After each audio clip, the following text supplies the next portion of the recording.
الحمد لله رب العالمين والصلاة والسلام على نبينا محمد وعلى آله وأصحابه أجمعين. أما بعد.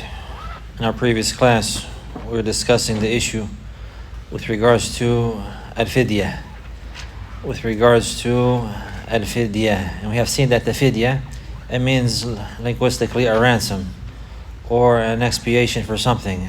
And it would be used linguistically likewise to refer to make a ransom for someone who was taken captive.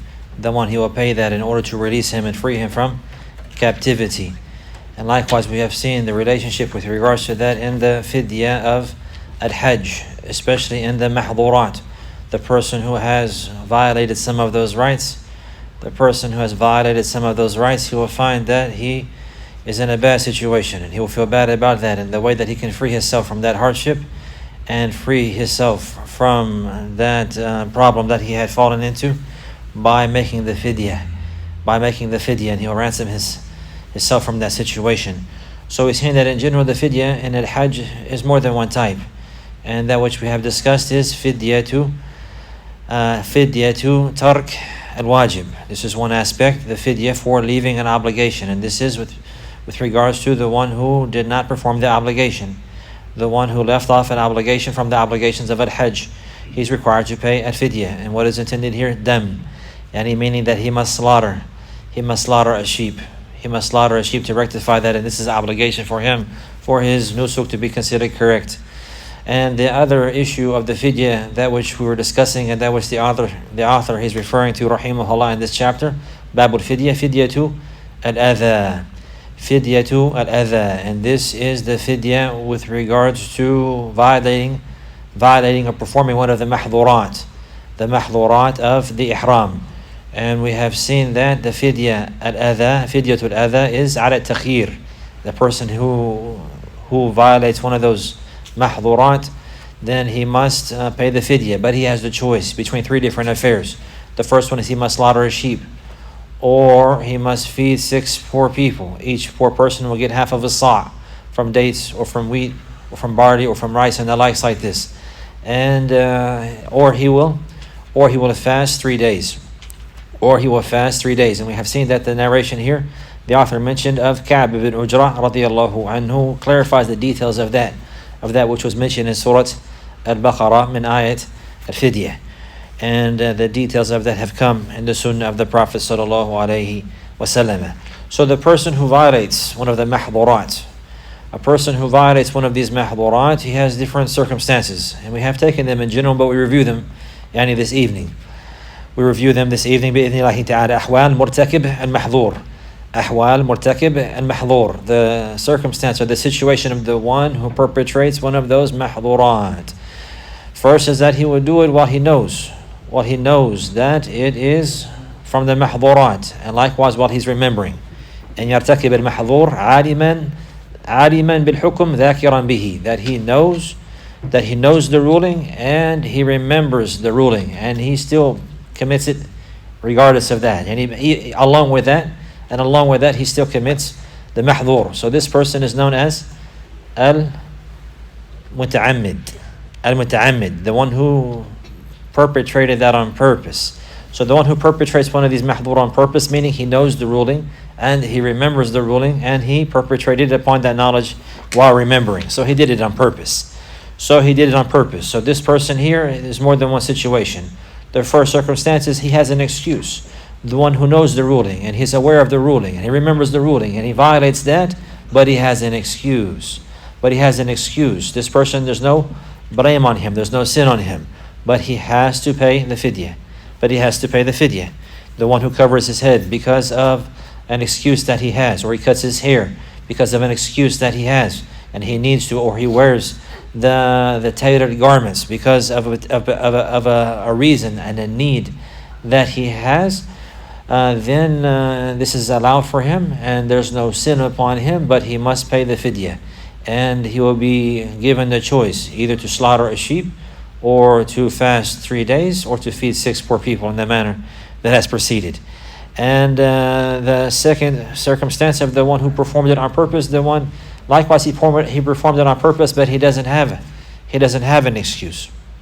He doesn't have an excuse. He perpetrated the mahdhur without a legislative excuse. So this person, like the previous situation, he has to pay the fidya.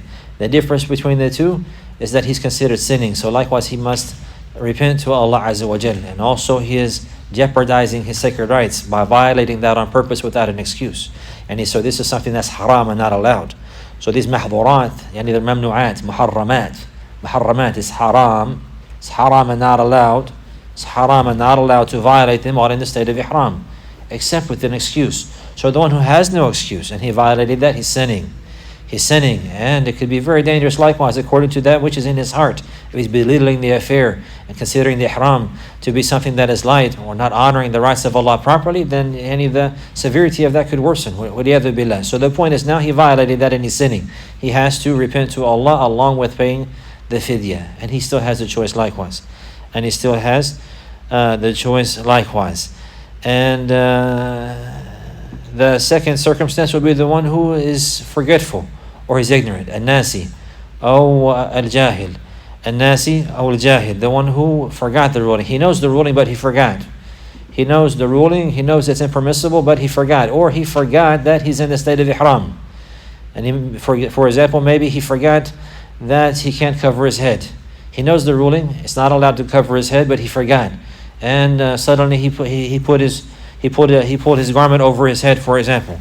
It was the sun was beating in his eyes, so he pulled his garment over his head, over the top of his head.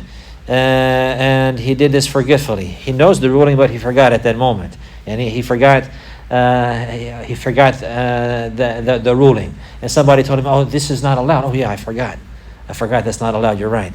So this person, there's no blame upon him, there's no sin upon him, and he has to remove it immediately. Or if he forgot that he's in ihram, he forgot the ruling, or he forgot that he's in ihram entirely. Maybe he's relaxing and the likes like this, or he's going through his rights, or he's in that state, but he forgot himself that he's in the state of ihram, and he covered his head, or he put on his shorts or pants and the likes like this, or a shirt, so on and so forth, or he put on the perfume, and he didn't remember that he was in the state of ihram. So likewise, this one, there's no blame upon him, there's no sin upon him. But as soon as he remembers or is reminded, he has to leave that immediately. He has to leave that immediately, and there's no fidya upon him. And likewise, the one who's jahil, and he's ignorant of the ruling.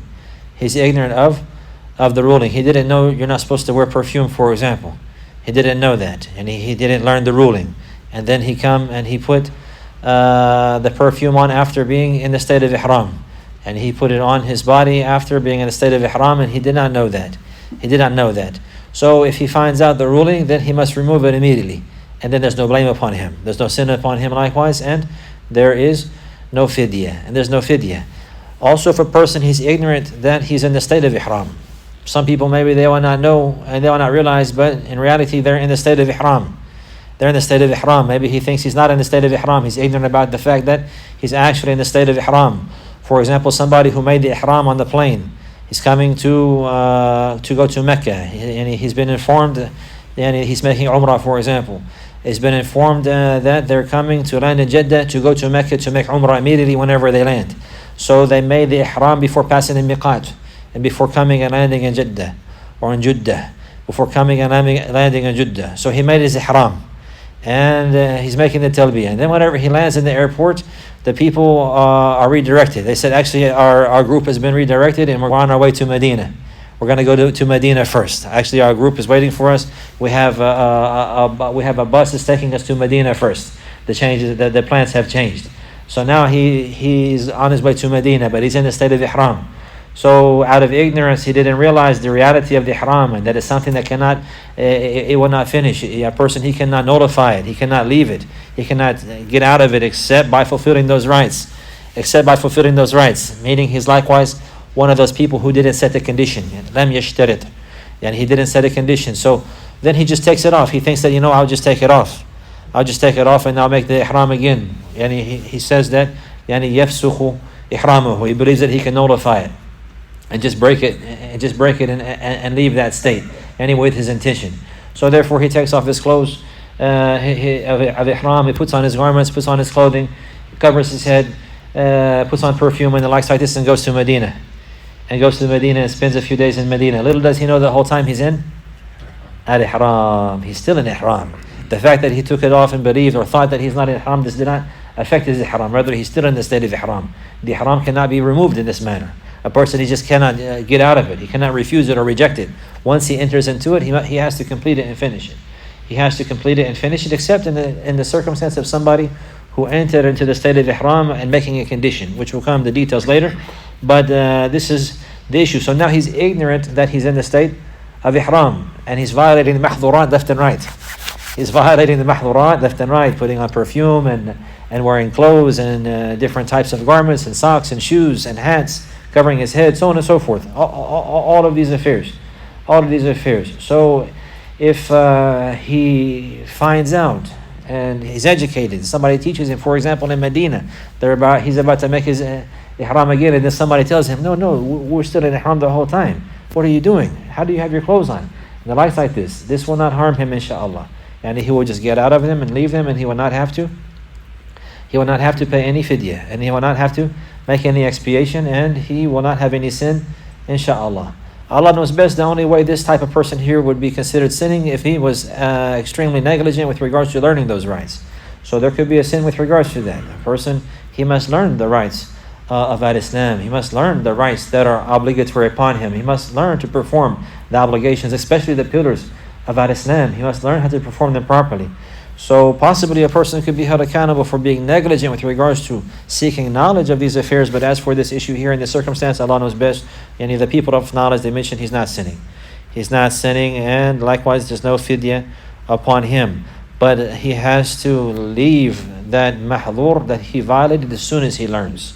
As soon as he learns. So the one who's ignorant, or the one who does not, or the one who forgot, as soon as he learns, or as soon as he remembers, or as soon as he's reminded, they have to leave it immediately. If they do that, then inshallah there's no fidyah upon them. There's no fidyah upon them. The evidence for this is? The man No? The man who came متضامخ بالطيب. متضامخ بالطيب. يعني ماذا ترى يا رسول الله صلى الله عليه وسلم في رجل أحرم بجبة بعد أن تضمخ بالطيب. يعني that's what the hadith mentioned. يعني what do you say, O Messenger of Allah صلى الله عليه وسلم, about the person who made ihram while wearing a jubba and he's got lots of perfume on? The Prophet صلى الله عليه وسلم told him, wash off the perfume and take off the jubba, and then do what you do in Umrah like you do in your Hajj. Do in the Umrah like you do in the Hajj. But before that, there's a more general evidence. And this is specific, no doubt about that, about those mahdhurat. Ahsant. But there's a more general evidence that, inshallah, we all know and memorize. This one could possibly have a wajh. أيوة, that's it. ربنا لا تؤاخذنا إن نسينا أو أخطأنا. ربنا لا تؤاخذنا إن نسينا أو أخطأنا. Oh, our Lord, do not take us into account if we forget or we make a mistake. And make a mistake meaning you do something wrong out of ignorance or unintentionally. ربنا لا تؤاخذنا إن نسينا أو أخطأنا. And the Prophet ﷺ, he mentioned about this, and this is the supplication of the believers, and that they say, oh our Lord, do not take us to account if we forget or if we make an error or mistake, out of ignorance or out of an unintentional mistake. And the Prophet ﷺ mentioned that Allah Azza wa Jalla, he says with regards to this, whenever the believers they request this, قَدْ فَعَلْتُ, that I have done that. In some wordings, na'am, yes, meaning that Allah, he will respond to this. So the believers, they're not held accountable by the grace and the mercy of Allah Azza wa Jalla for that which they perform while out of forgetfulness. That which they perform out of forgetfulness, they're not held accountable for that. And likewise, that which they perform unintentionally as well, they're not held accountable for that. It's come in the hadith of the Prophet ﷺ. Likewise, in Allah tajawaz an ummati al-khata'a wal-nisyan wa ma stukrihu alayhi. Al-khata'a wal-nisyana wa ma stukrihu alayhi. That indeed Allah, he has pardoned and not held my ummah to account for that which they perform out of forgetfulness or mistake, out of mistake or forgetfulness, or that which they are coerced and forced to do, and by coercion. So these are the evidences for this affair here. The one who's forgetful or the one who is ignorant, he's not held accountable, but as soon as he's reminded or learns, he has to leave those affairs and there's no fidya. He has to leave those affairs and there's no fidya. So one of the important points with regards to that chapter, the chapter Bab al-Fidya, is to make the difference between the fidya for leaving the obligation and the fidya of the adha. The fidya for violating the mahdurat. The fidya for violating the mahdurat. Because the ruling is different. The fidya for violating the one of the obligations, not performing it or leaving it, he has to slaughter. There's no choice for him. He has to slaughter a sheep. As for the one who performed one of the mahdurat, then he has a choice. Out of three affairs. What were they? The nusuk, which is a sheep, fasting, 3 days, or feeding 6 poor people, every poor person half a sa'. What do you know about the details of these 3 affairs? They don't have to be done. The fasting doesn't have to be done back to back. Ahsant. The fasting doesn't have to be done back to back, and it can be done anywhere. It can be done anywhere. Doesn't have to be done in Mecca only. It can be done anywhere, at any time, back to back or separately. But it's preferred to do it back to back in order to fulfill the right and remove the responsibility to take care of that requirement. And as for feeding the 6 poor people, then the poor of Mecca, not anywhere. The poor people who are present in Mecca. Sent. And as for the sheep, it must be slaughtered and distributed to the people in Mecca. Which one is best? The sheep. Why? Because the benefit is more widespread. The benefit of the sheep is more widespread than the other affairs. So this one is preferred and better, and Allah knows best. But all of them are allowed, and the person is required to choose one of them and do that. A person is required to choose one of them and do that. And if he did that, then he had paid the fidya. Is it allowed to pay the fidya before violating the mahdur? No, it's not allowed. If somebody paid the fidya and then later on violated the mahdur, what will he be said? What will be said to him? To pay another fidya. What if a person, he violated the mahdur and then he left it and then violated it again, the same one? He will pay one fidya. What if he violated the mahdur and then he paid for the fidya and then he violated the same mahdur again? He has to pay it again, because now it's a separate fidya with a separate expiation. So long as he committed the same one and didn't expiate it yet or pay the ransom for it, then he will pay one. Tatadakhil, like this. But if he paid for one of them, if he did one and then paid for it, now the second one has to be paid for separately. It has to be paid for separately. If he committed one mahdur and then a different mahdur, he'll pay one for each. Naam. So again, a person, he doesn't have a choice. Yani these affairs here, he doesn't have a choice. Yani like he can just perpetrate the mahdur or pay the fidya. This is not the intent. Or he can just leave off the obligation, or and he can perform the obligation or leave it off if he wants. If he can leave it, he can do the obligation, or he can leave it off and pay fidya. It's not a choice here. Or he can avoid the mahdur, or he can just perpetrate it and pay the fidya. It's not a choice here. And these affairs here are set for the circumstance whenever it's needed. So a person is not with regards to the fidya for the obligation. It's an obligation to fulfill the obligation. So it's not allowed for him to pay to just violate that for no reason. That's set in place for the one who violated it, on accident and the likes like this, or something happened and the guy violated and he was not able to perform it, for him to be able to fix that. So a person, he will not violate it on purpose. He will not violate it on purpose. And if to violate that on purpose is considered a sin. So a person, he will not leave his home and travel all the way to Mecca and spend all this money in this travel and this journey and then violate these rights. And take them lightly. So the fidya is there, for rectification and for freeing oneself from blame, but it's not like it's a choice. That, oh, like for example, he'd be like, oh, Muzdalifah, I'm tired, I don't have to go there, I'll just pay the fidya. One, he will not think like this. Rather, he will go there and he'll perform that, and that's the obligation upon him. If he's not able to, he missed it because of crowding, or because he was sick, or because somebody he was with, he had to take care of them, and he was not able to make Muzdalifah, now he will, and he'll be free of blame, and he'll pay the fidya. So this is set in place for this reason. So again, even the fidya, the fact that it's there is an encouragement not to violate it. Likewise, the mahdurat, the person, he will not feel like he has a choice. Or if I want to, I'll just wear clothing. If I want to, I'll wear clothing. If I want to, I'll cover my head. No, this is not the case. The person, he doesn't have a choice with regards to that. So the wisdom behind the fidya is not to give a person a choice between perpetrating or not perpetrating. Rather, it's there in the case of the person who was forced by necessity, and he found himself in a circumstance where it's difficult and hard for him to perform it or to avoid it, and the likes like this. Now there's a fidya for him and a ransom and a way out for that. So a person, he will not leave off the obligation on purpose, and nor will he violate without excuse, and nor will he violate the mahdur on purpose without excuse. Rather, if he violates it on purpose, it will be done with an excuse, with a legislative and a lawful excuse. After this, the author, he says, Babu Hurmati Makkah. Babu Hurmati Makkah. The chapter with regards to the sacredness of Mecca. The sacredness of Mecca. The people of knowledge, they mentioned that there is a consensus, and no doubt, that Mecca is surrounded by a sanctuary and a land that is sacred. And it is called Al-Haram. Al-Haram. And this area here, it has a hurma. It has a great sacredness, and it's a sanctuary.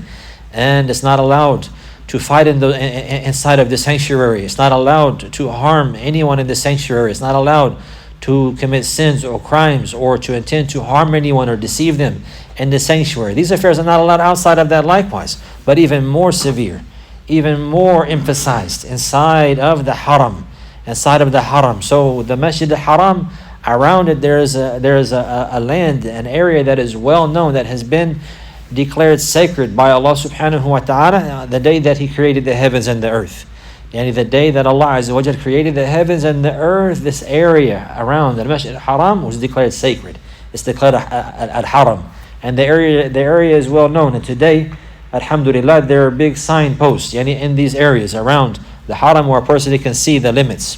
He can see the limits. The limits are posted with big signs. In the lands, whenever you're entering, you're coming down the road, you're entering, there's a sign there that says, now you're entering the Haram. And then all around, through the hills on the sides and the likes like this, all around the sanctuary, you'll find that there are signs posted to clarify the limits and the borders. So inside those limits, it's called Al-Haram.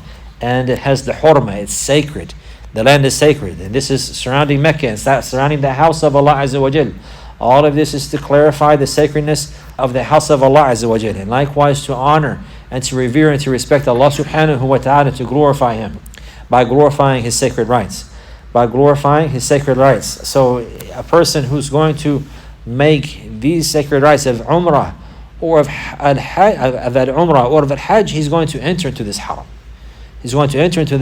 So he has to be aware that the sins and the actions of disobedience with the heart, with the tongue, with the eyes, with the ears, with the hands, these sins, they become more severe and more stern in sacred lands and sacred places and sacred times. In sacred lands and sacred places and sacred times. The amount of the sin is not multiplied, but the people of knowledge, they say that the sin itself and the severity of the sin, yughallaf, becomes more severe. It becomes more serious. It becomes more filthy, likewise, and disgusting, that a person, he would violate these affairs in these sacred lands or in these sacred times. For example, lying. Lying is haram and not allowed at all times, from the major sins. Backbiting is haram and not allowed, and from the major sins. And to do that in the masjid is even more severe and even more disgusting, even more lowly. It's already lowly that a person, he would lie or that he would belittle others and backbite them, while Allah can hear him and see him, subhanahu wa ta'ala. And even more lowly and more disgusting, and likewise more severe in violation, that one would do that in the masjid. That one that would do that in the masjid, even more severe is one that would do that in the house of Allah Azza wa Jal. Yani in the masjid al-haram. Even more severe that one he would do that in the masjid al-haram. Listening to music is a lowly and a foul way, and from the major sins. And to do that in the masjid is even more lowly and even more foul. And to do that in the masjid al-haram is even more lowly and more lowly and more lowly. And the dangers of that is even more severe and more severe and more severe. Waliyadu billah. So a person, he has to remember that if he's coming to Mecca, whenever he enters into the haram, now the affairs become more dangerous and more serious. And some people, they take them very lightly. And Medina likewise has a haram as well, has a sacred area likewise as well. But the one in Mecca, this one is, this is the house of Allah Azza wa Jal. So a person, he enters into the haram, he has to watch his tongue even more. He has to watch his tongue even more. He has to watch his actions even more. He has to watch his intensity even more. He will not cheat people or deceive people or lie to people or mislead people or belittle people or raise his voice over people or abuse people or misuse people and the likes like this. Or worse than that, make shirk with Allah Azza wa Jal and call on the people besides Allah. And call on the people besides Allah. In the haram, even in this extent, this is even more severe. Some people, they take it like it's nothing, and they'll rob individuals in front of the house of Allah, or they'll sell drugs in the neighborhoods around, and the likes like this in the haram. Or some of them, they'll sit there and they'll smoke cigarettes, smoking cigarettes like it's nothing in front of the house of Allah, in front of the Bayt, in front of Masjid al-Haram, or in front of the Masjid al-Nabawi. You'll find people doing the likes of these affairs, walking outside the gates of Al-Masjid al-Nabawi and then smoking a cigarette right there in front of the masjid. I witnessed it with my eyes. And right there in front of the masjid, the gates are right there, standing there smoking. Worse than that, he will have his family sitting on the floor waiting on him while he's sitting there smoking. Or they'll be smoking right there in front of Al-Masjid al-Haram, even more severe. So smoking is haram and not allowed. And in these sacred areas and sacred lands, it's even more severe. So all of this, a person, he has to avoid these affairs and leave them. Bab hurmati Makkah. Babu hurmati Makkah. Makkah laha hurma. A person, he must realize this and believe it and feel it in his heart. And feel it in his heart whenever he's coming. He enters into Mecca, he enters into this haram. Now he knows that he's in the sacred lands. He will not throw nothing on the ground. He will not take a drink and throw the trash on the ground. He will not even do that here in America. He will not even do that here in America. Taking his trash and throwing it on the ground. This is from the lowly matters. The Prophet ﷺ, he said, وَأَدْنَاهَا إِمَاتَةُ الْأَذَى and at-tariq, the lowest branch of faith is to remove the harm from the path. So how about the one who puts it in the path? Where's his faith at? The lowest level of faith is to remove the harm from the path, and to take the trash out of the way, or the things that are harmful in the pathways of the people, to remove it for the sake of Allah Azza wa Jalla. This is from faith. It's from the lowest branches of faith. So to put it there, where's the faith for this person? And then to do that in front of Al-Masjid al-Haram, or in Arafah, or in Muzdalifah, and the likes like this, and to throw the trash down, and to just like it's nothing. This is not proper. This is not from the way of a believer. This is not honoring and showing respect to those sacred lands. Even a person who would honor the land of Allah here, and he will not throw the trash down like that. Rather, he will put it where it belongs. He will put it where it belongs. So even more rightful in the sacred lands of Mecca, and likewise in Medina. And here the chapter is about Hurmat Mecca. So the author, he says, An Abi Shurayh Khuwaylid ibn Amr al-Khuzai al-Adawi radiyallahu anhu أنه قال لعمر ibn Sa'id ibn al-As وهو يبعث البعوث إلى مكة.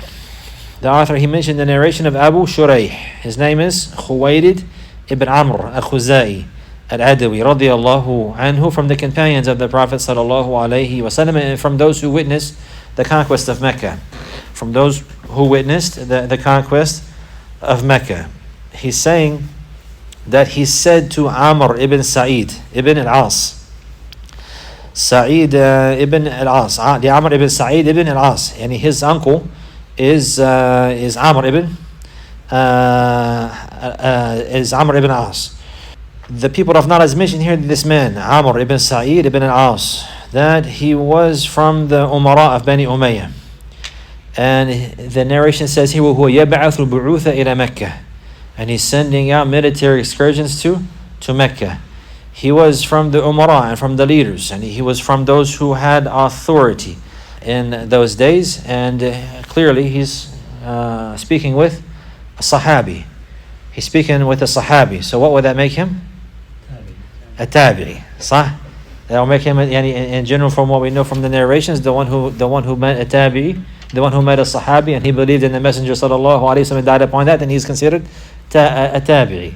He's considered a Tabi'i. But Ibn Hajar, he mentioned about him that this man here, he says, he يُرَفُ بِالْأَشْدَقِ وَلَيْسَ لَهُ صُحْبَةٌ وَلَا كَانَ مِنْ التابعين بإحسان وما كان من التابعين بإحسان. Ibn Hajar, he mentioned that this man here, Amr ibn Sa'id ibn As, he was not a companion, and nor was he from those who followed the companions in goodness. Nor was he from those who followed the companions in goodness. Meaning that this man, he was on a corrupted and a foul way. Although he's from the generation of the Tabi'een, he was not following the way of the companions properly. And this is what he's indicating here. وَهُوَ يَبْعَثُ الْبُعُوثِ إِلَى Makkah. And he's sending military excursions to Mecca. So at this time he was the Amir of Al-Medina. And he was the Amir for Yazid ibn Muawiyah. And he's sending military excursions, brigades, to Mecca in order to fight Abdullah ibn Zubayr. In order to fight Abdullah ibn Zubayr radiyallahu anhuma, who was a companion, the son of a companion. Who was a companion, the son of a companion. So this is this situation. This man here, Amr ibn Sa'id, he's sending military excursions. He's the Amir, the Wali of Medina at this time. He's sending military excursions to go to Mecca to fight Abdullah ibn Zubayr. To fight Abdullah ibn Az-Zubayr, and Abu Shuraih, this companion radiyallahu anhu, he's coming to him now. He says to him, إِذَنْ لِي أَيُّهَا الْأَمِيرُ. He said, "Oh leader, oh Amir, give me permission to speak. Give me permission to speak.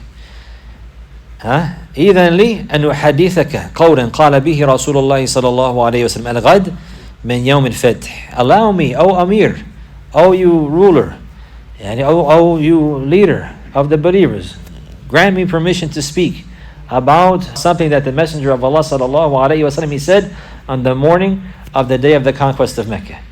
On the day of the conquest of Mecca. So he's coming to give him advice, because this man, he's sending military excursions to Mecca to fight. He's sending armies. He's preparing armies to go to Mecca to fight Abdullah ibn Zubayr radiyallahu anhuma, who was in Mecca. And he had also authority as well there, and the people had given him allegiance likewise. So there's a great fitna and dispute in this time, in this affair. But Abu Shuraih radiyallahu anhu is coming to advise him. But we see this affair. This man, he's sending military excursions from Medina to Mecca to fight in Mecca, to fight a companion, the son of a companion, Abdullah ibn Zubayr. What's the kunya of Aisha? Aisha, Abdullah, radiyallahu. He's a Nafi. Yeah. So Aisha, she had a son named Abdullah. Who did she take her kunya from? From that one? From him. From Abdullah ibn Zubayr. From Abdullah ibn Zubayr. Because her sister was married to Az-Zubayr. Was married to Zubair. So the Prophet, she one time she mentioned, all of your wives have a kunya. I don't have no kunya. So the Prophet sallallahu alaihi wasallam, he said to take the kunya of Abdullah, because she's always taking care of him, and he was very dear to her. He's very dear to her. So this is a companion, the son of a companion, Abdullah ibn Zubair radiyallahu anhuma. He's in Mecca, and this man, he's sending armies to go there to fight him. He's sending armies to go there to fight him. But how does Abu Shuraih come to him? إِذَنْ لِي أَيُّهَا الْأَمِيرُ أُحَدِّثْكَ. And it says أَنْ أُحَدِّثَكَ in the narrations of Sahih Bukhari Muslim. أُحَدِّثْكَ قَوْلًا قَامَ بِهِ رَسُولُ اللَّهِ صَلَى اللَّهُ عَلَيْهِ وسلم غَدْ مِنْ يَوْمِ الْفَتْحِ. So he comes to him with politeness. He comes to him with courtesy. And he says, "Oh leader, allow me, give me permission." يعني إذن لي, يعني he طلب الإذن. It's like saying today, يعني اسمح لي لو سمحت. Will you allow me? Do you give me permission to speak to you and to narrate to you a narration that occurred on the morning of the battle of the conquest of Mecca? And so this man, he's clearly violating rights. He's clearly on a wrong path. But he's likewise clearly a leader, and he has authority. And we see that this companion, he was cultivated upon the sunnah of the Prophet, directly by the Prophet sallallahu alaihi wasallam, and from the methodology of the Prophet ﷺ in dealing with the leaders, and specifically those who are corrupted, is that you approach them and you respect them and you honor them even if they're corrupted. And you respect that in order to not cause any more harm, in order to not bring about any more evil. He didn't come to him calling him names. He didn't come to him, what are you doing, fighting, sending to Mecca? Are you serious? Or you're Abdullah ibn Zubayr, don't you know who he is? He's a companion of the son of a companion. He was alive with the messenger of Allah. He didn't blame him, and rather he sought permission. And then he mentioned, and he calling him by the imara, and he mentioning that he has authority and leadership.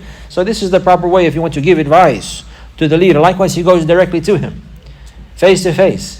He going to him face to face, not spreading it on Twitter and on WhatsApp and the likes like this, or going on the minbar in another country, in another land, in another city, and blaming and defaming and riling up the people against the rulers. This is not the way of the Sahaba, because that's not what they learned from the Messenger sallallahu alaihi wasallam. In any case, this is from the examples of that. So he came to him directly, and he spoke to him with nobility and honor, but he gave him advice. He gave him advice. He says, allow me to speak to you about something that the messenger of Allah sallallahu alaihi wasallam, he said on the morning of the conquest of Mecca, on the morning of the day of the conquest of Mecca. Then he emphasized, he said, فَسَمِعَتْهُ أُذُنَايَ وَوَعَاهُ قَلْبِي وَأَبْصَرَتْهُ عَيْنَايَ حِينَ تَكَلَمَ بِهِ. I heard it with my two ears, and my heart comprehended and understood what he mentioned, and my eyes witnessed him while he's talking. I need to emphasize, and I was there. Not only did I hear it, but I seen it. And along with that, I understood and comprehended it, and I know what is intended. And I know what is intended. I witnessed this. I understood. I witnessed this. I heard it. I understood it. And I know what he intended. Whenever he was speaking, sallallahu alayhi wasallam, he says, أَنَّهُ حَمِدَ اللَّهَ وَثْنَى عَلَيْهِ. That the Prophet sallallahu alayhi wasallam on that morning, he praised Allah and repeated his praises. Which is the methodology of the Prophet sallallahu alayhi wasallam whenever he stands to give a sermon. Whether it's on the khutbah of Eid, or whether it's on the khutbah of Jumu'ah, or whether it's on a general discussion or advice and the likes like this, he would begin by praising by praising Allah Azza wa Jal. So like this, the people of knowledge, they continue in this way as well whenever they open up their classes, or whenever they're giving sermons, or whenever they're giving advice or admonition and the likes like this, they begin by praising Allah Azza wa Jal. Alhamdulillah.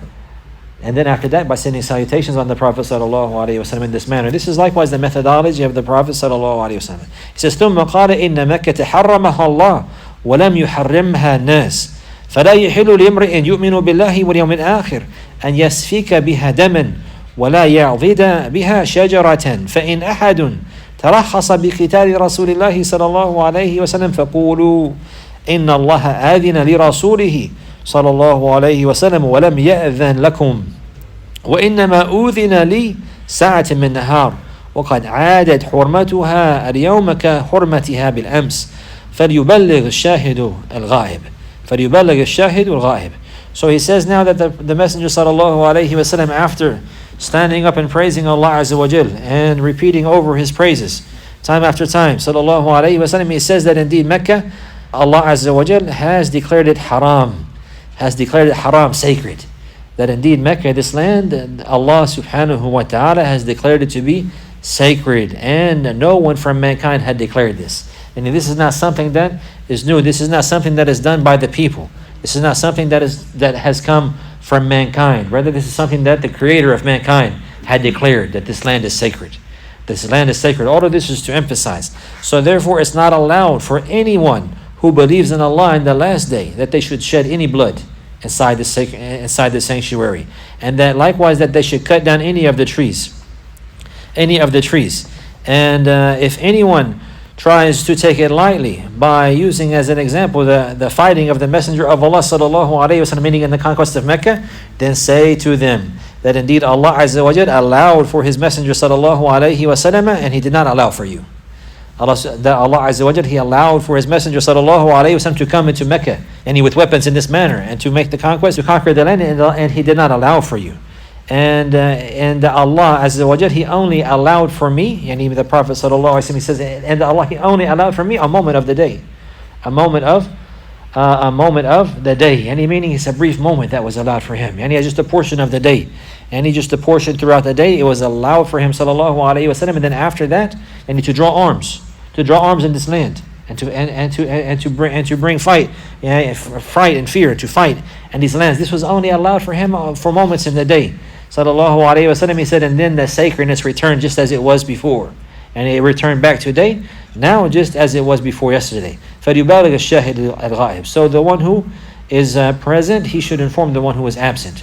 He should inform the one who is absent. So Abu Shurayh, he's mentioning this narration. And there's an indication here likewise that he's telling the Amir, he's saying that I was present, you were absent. I'm informing you of this.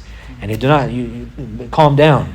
And you're sending these armies to Mecca to fight. And not to mention that it's Abdullah ibn Zubayr. And so the point, he's trying to clarify for him the sacredness of Mecca. It's not allowed to send armies there to fight. It's not allowed to send armies there to fight. So Mecca has a sanctuary. And some of these issues are mentioned here. That it's not allowed to fight there. It's not allowed to shed blood there.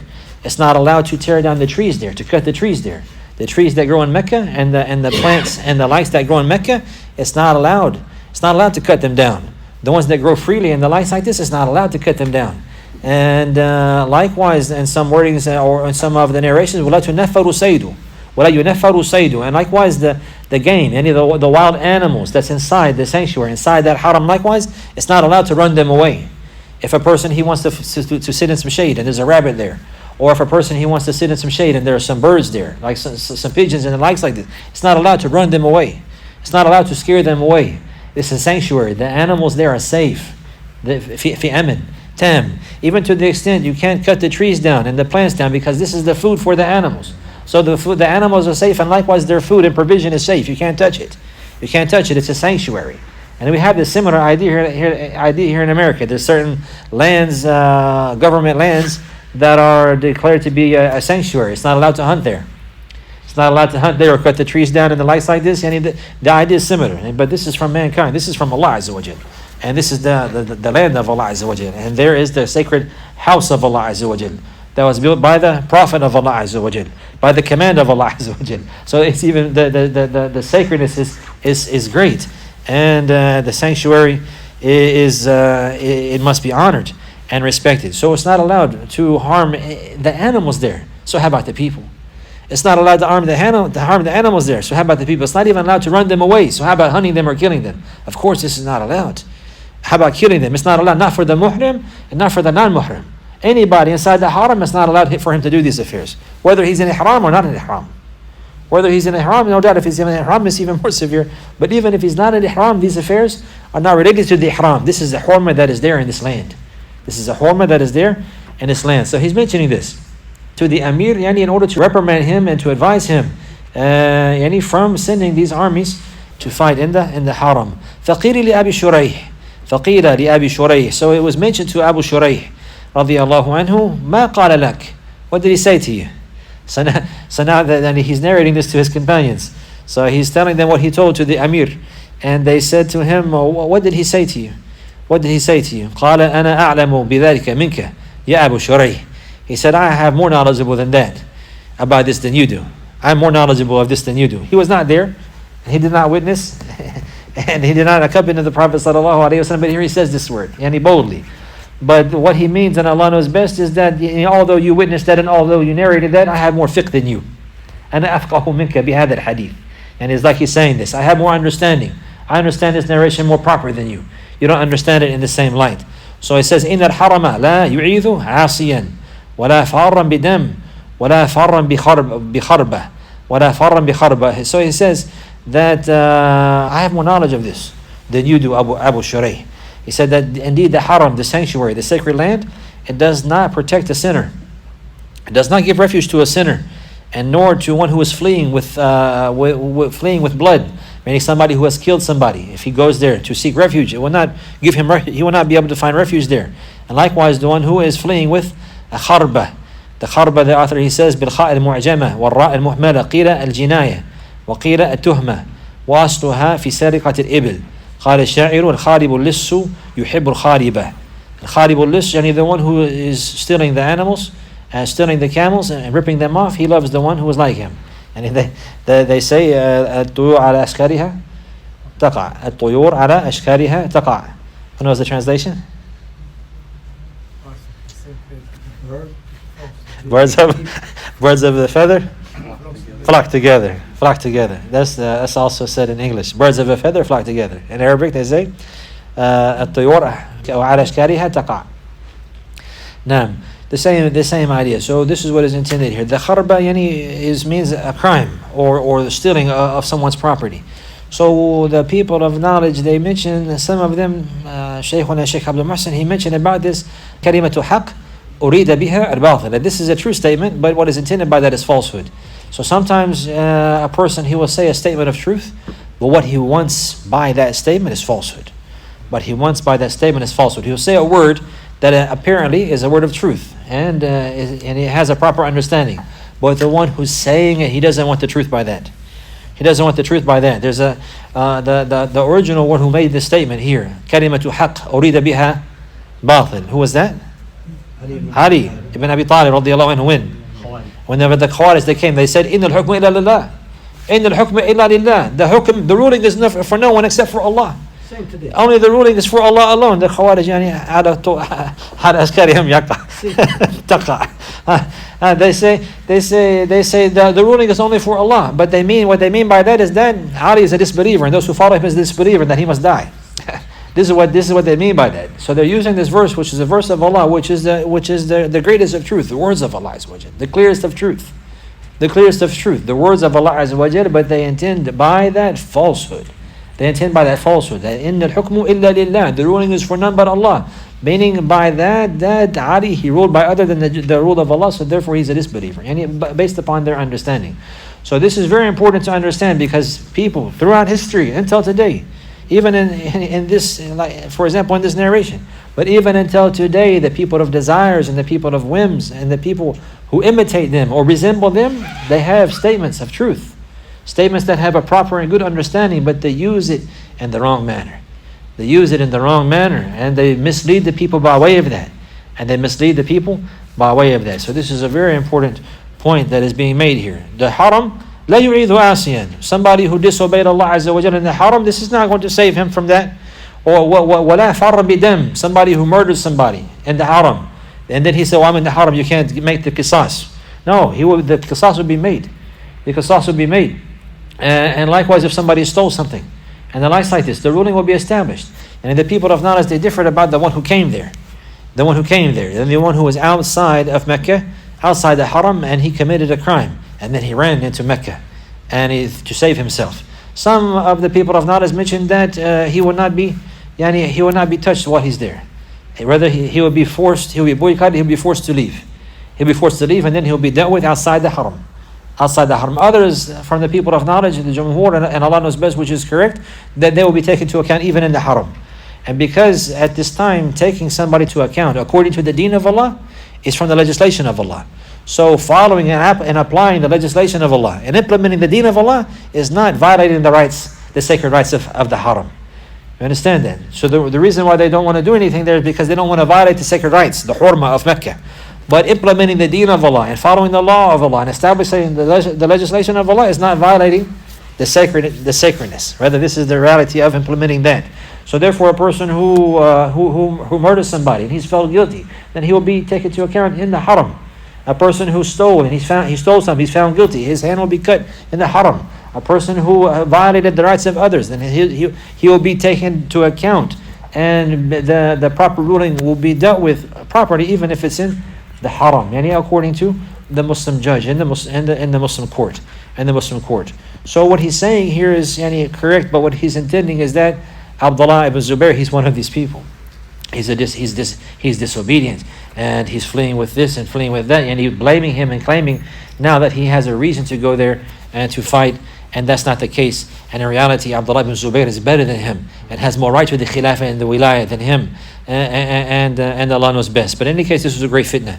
But the point is, from the author, to clarify the sacredness of Mecca. So the one who's going to make Umrah, he's going to make Hajj, he's going to come to Mecca, and those lands are sacred.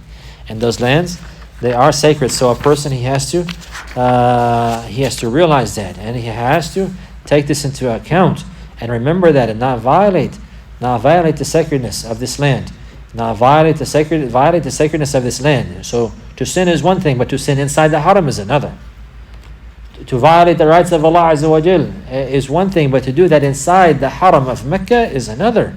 This is more severe and more dangerous. After this, the author says, and Abdullah ibn Abbas, and Abdullah ibn عباس رضي الله عنهما أنه قال قال رسول الله صلى الله عليه وسلم يوم فتح مكة لا هجرة ولكن جهاد ونية وإذا استنفرتم فانفروا وإذا استنفرتم فانفروا قال يوم فتح مكة إن هذا البلد حرمه الله يوم خلق السماوات والأرض فهو حرام بحرمة الله إلى يوم القيامة وإنه لم يحل القتال فيه لأحد قبلي ولم يحل لي إلا ساعة من نهار فهو حرام بحرمة الله إلى يوم القيامة لا يعضد شوكه ولا ينفر صيده ولا يلتقط لقطه إلا من عرفها ولا يقتل خلاه فقال العباس رضي الله عنه يا رسول الله صلى الله عليه وسلم إلا الإذخر فإنه لقينهم وبيوتهم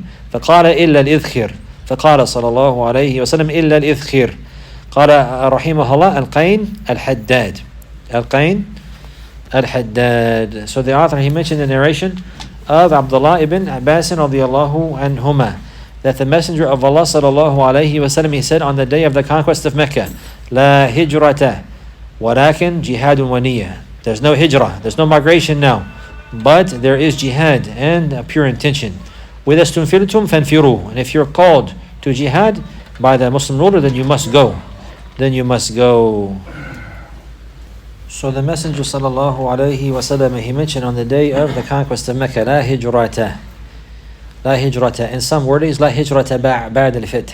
La hijrata ba'da al-fath. There's no migration. There's no migration anymore. And some wordings, La hijrata ba'da al-fath. There's no migration after the conquest of Mecca. There's no migration after the conquest of Mecca. What is intended? No migration from Mecca. No migration from Mecca and to Al-Medina. No, now Mecca had become the land of Al-Islam. So before, Mecca was a land of disbelief, and that's why they left Mecca. Al-Hijra, al-intiqal من بلد الكفر والشرك إلى بلد al-Islam. So they migrated from Mecca whenever it was a land of disbelief. Whenever it was a land of disbelief. After the conquest of Mecca, now Mecca is the land of al-Islam. So now there's no more migrating from Mecca. No more migrating from Mecca. So this is what is intended here. لا هجرة يعني من Mecca. ولكن جهاد ونية. But that which remains is jihad. يعني striving and fighting in the path of Allah. And ونية. And the intention of sincerity. The pure intention of sincerity. وَإِذَا اسْتُنْفِرْتُمْ فَانْفِرُوا. And if you are called to fight by the Muslim ruler, then you must fight. You must respond to that call. Now Ibn Abbas radiallahu anhu, he says, وَقَالَ يَوْمَ فَتْحِ Mecca. And he mentioned on the day of the conquest of Mecca, sallallahu alayhi wasallam, that indeed this land, Allah subhanahu wa ta'ala has declared it to be sacred on the day that He created the heavens and the earth. So it is considered sacred. فَهُوَ حَرَامٌ بِحُرْمَةِ اللَّهِ إِلَى يَوْمِ الْقِيَامَةِ. So it is sacred by the fact that Allah has declared it and made it sacred until the day of resurrection. And it's not allowed for anyone to fight. It was not allowed for anyone to fight in this land before me. And it was only allowed for me to fight a portion of the day. And it is haram by the sacredness of Allah Azza wa Jal, who declared it to be sacred until the day of resurrection. And the shok, which is the thorny plants, it should not be cut down. And the game or the wild animals that live in the haram, they must not be ran off. They must not be disturbed. They must not be bothered. They must not be harmed. Yani? And likewise, the luqata, the lost items that have been dropped and left behind, they must not be taken. They must not be taken or picked up except by somebody who's going to announce to the people that they found that, in order for the owner to come and get it. In order for the owner to come and get it. This is about the luqata. And there's a chapter with regards to that in the babs and the chapters to come. And the person who lost something and he left it behind in Mecca, it's not allowed. It's not allowed to take it and keep it for oneself. Rather, it must be left in Mecca for whoever had left it to come back and find it whenever he comes back, if he comes back. In any case, it must not be taken. It must be left there. And today, alhamdulillah, they have organization and they have a place of lost and found. And anybody found something valuable, we will take it there and leave it there. But the point is that these are from the sacred rights of this land. These are from the sacred rights of this land.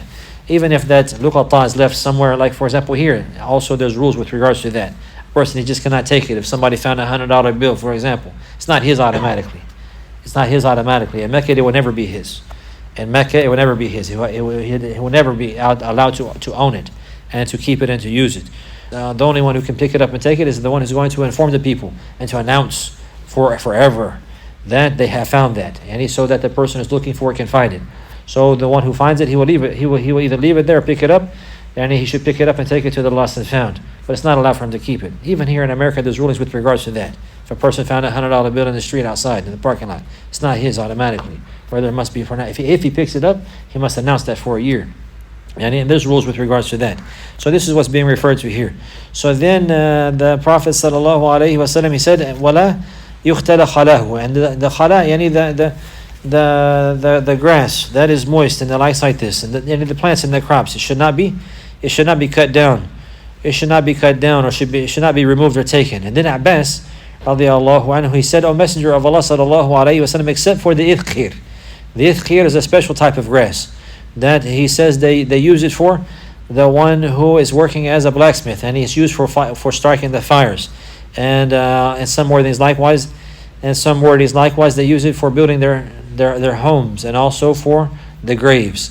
So this ithkhir here was a special type of plant, of grass that they use that's good for striking fire, and also they'll use it to put in their roofs, and meaning that they'll make the roofs out of the palm leaves, and then before putting the mud on the top, they'll put this certain type of plant there, this grass there, to fill in the gaps. And then on top of that, they'll put the mud so that it will be firm.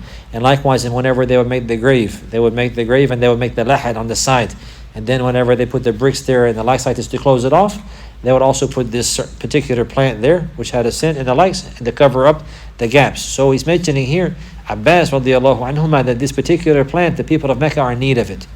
The people of Mecca are in need of it. After the Prophet ﷺ, he said not to cut down any of the grass, not to remove any of the grass, or to cut down any of the trees, and even the thorny ones.